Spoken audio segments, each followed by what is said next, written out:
Today on Inquirer. Buti hindi pa tayo makyat dun! A magnitude 7 earthquake struck inland in the northern province of Abra Wednesday morning, badly damaging homes, public and private buildings and roads, and sending strong tremors through Metro Manila.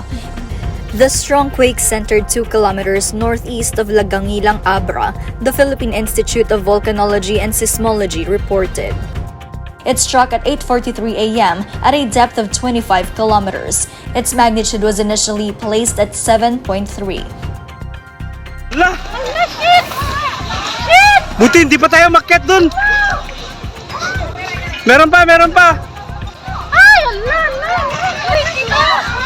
The quake was felt in different areas in Luzon, including Ilocos Sur, where parts of the Timbal Tower crumbled after the quake.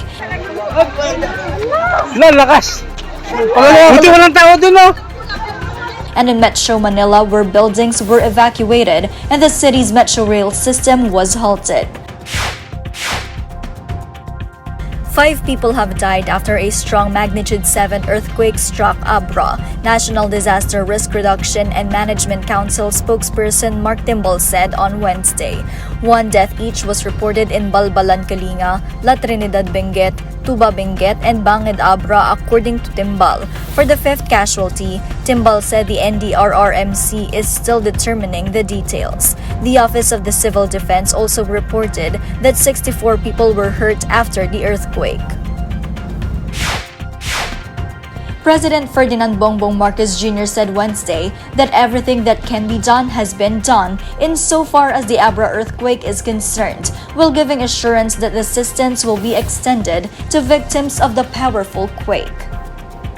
I think that everything that can be done has been done. We have even anticipated the needs of those who have become victims of this very strong earthquake.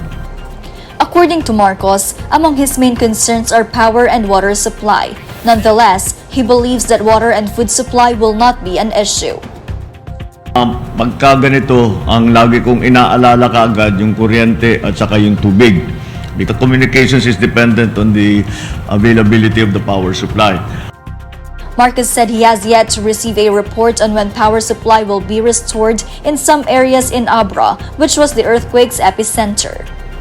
Sa communication naman, ang Globe ay may pinadala na meron silang emergency na mga cell site.